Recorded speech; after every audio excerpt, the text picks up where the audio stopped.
really fun. Hey Tony, what do you got for us today? I went undefeated with my Morphronic deck list. Whoa, Morphtronics, that's Very cool. powerful. So I'd like to show you the deck. All right, let's do today. it. So it might take a little longer than normal for deck profile, simply because no one knows what these cards do. But I'll try to explain some of the more important ones. This one is called Morphronic Accelerator. His effect is I can roll a die off the top. I roll a die, let's say I roll 3, off the top of my deck, I mill that many cards off the top. I have this all organized, so it's going to be traps, but if I find a Morphronic in there, I summon 1. It's very important. So, I can summon this guy, Tuner, I can summon crazy things, and he's a machine duplication target, so you could just go nuts. Go wild. So, what do you got right now? So he's very important. So we play 3 of him. We play 3 Morphronic Remoten. These are not English, so I'm going to have to explain again. But once per turn, you can remove from play a Morphronic in your graveyard to add a Morphronic of equal level from your deck to your hand. And it can be the same name, right?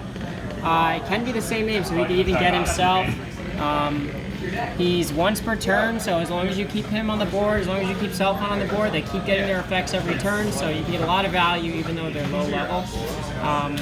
It's also very important because we play machine duplication in this deck.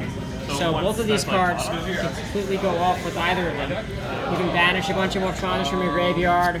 Now that they're banished, you can go Leviair and keep summoning. And it's a big spam synchro deck, but it has the ability to grind out because of this card. This is Morphronic Stapling. These are major level 4 monster. He's one of our non-tuners. When he's in defense position, if a monster would attack him, he can't be destroyed by battle. After that, he switches to attack and changes one of the opponent's monsters to defense. So it effectively takes 3 monsters to actually destroy him. So he's good to set up if the Thunder King attacks. He'll switch up, switch the Thunder King to defense, and then it's very easy to take him out. Very good card. Has some more effects too, but I'm not going to bore you guys with that. I play 2 Morphronic Scopin. Morphronic Scopin is another tuner in my deck, this being the other tuner. It says once per turn you can special summon a level 4 Morphronic from your hand.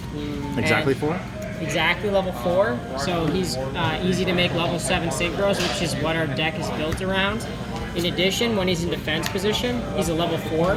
So if I go Selfon and I summon this guy out, I can just synchro level 5 immediately. It's very good.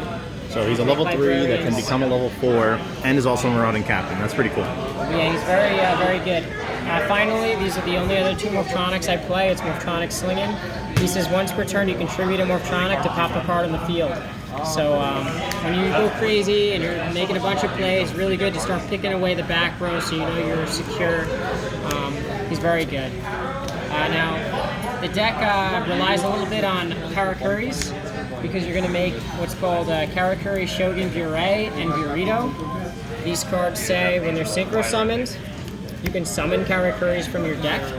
So they require machine type monsters to summon them, so you're going to take your Morphronics, turn them into these guys, and start pumping out more plays. So we play 2 Watchdog.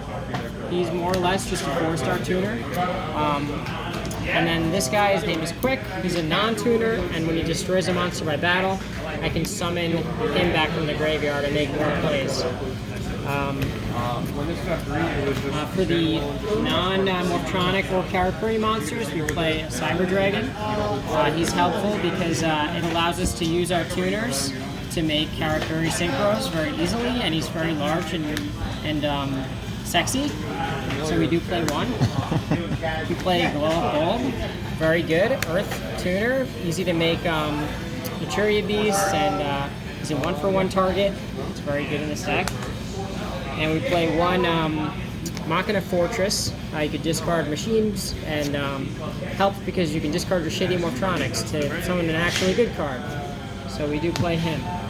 Also played 2 card troopers because he wanted some more machine duplication targets because the deck can be very bricky, and I wanted more targets so I don't brick with machine dupe. It's also very good to add cards to the graveyard, which a lot of cards synchronize with. As far as spells, 1-for-1, Dark Hole, Heavy Storm, standard cards.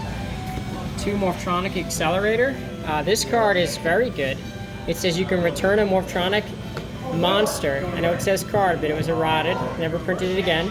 It says you can return a Morphronic monster from your hand to the deck, destroy a card, and draw 1 card, all in 1 card. It's not cost, so it's very good. 3 Junk Box. This is like a little monster reborn. You can summon any Morphronic from the graveyard, destroyed in end phase, so you can keep synchroing. And then 3 Machine Duplication. Very good, obviously. We play 3 Fiendish Chain, which is important because you have to stop attack because your monsters are very small, and it helps protect Maturity Beast when you do make it. Play a Mirror Force. Play Call the Haunted, which, to be honest, I never drew today. Could be good, could be bad, I don't know. 2 Warning and a Judgment. I opted not to play Torrential today. It seemed to work out, I sided it, but that's the main deck. As far as the extra deck goes, we play a Leviair the Sea Dragon, which is very important for machine duplicating Morphronic Remoten. An Armory Arm, Librarian, Furia Beast, Catastor, Goyo Guardian, Black Rose Dragon. We play the 2 Bures, which is your main boss monster. We play 2 Burritos, which is your secondary boss monster. We play this trio of 8 stars. We play the Colossal in case Skill Drain shows up. And then we play a Trishula. That's our extra deck. As far as the side deck goes, I think the side's very important in this deck. You need 1 token, a David Carusi token. No, I'm at 1100. Now, what I think is very important that you side is actually the machine's worst problem, I think, is that Cyber Dragon is in most people's side decks, and if you let a Cyber Dragon get summoned against a machine deck and you're not prepared for it, you will lose. So we side 3 bottomless trap holes pretty much every time, even if I don't know they're playing Cyber Dragon, because it's that good. I also side in 2 more Cyber Dragons in case I do see machines, because it's already very good in our deck. We can synchro summon into machine type tuners. And we also summon side a Chimera Tech because I don't have extra deck space for it. Side 2 MSTs that I do not main. Side a Torrential. Side a Deep Prison. Side 3 Max Cs, which are amazing. And then I also side 2 Effect Veilers. That's pretty much the entire deck. I wish I could explain to you how this deck functions, but you're really just gonna have to build it or watch a VOD of me playing it. It's very explosive. It can completely just out of nowhere explode, and it's a really powerful deck, but it can become kind of inconsistent at times. But that's pretty much the deck profile. I would Awesome. check it out. It's a fun deck. Hell yeah. I mean, we call you Morph for a reason, and was really happy to see you go 4-0 with the old Morphtronics today, so congrats. Drop a game until finals. Yeah. And I saw one of the games, I saw game 2 in finals, and you kind of just smoked them.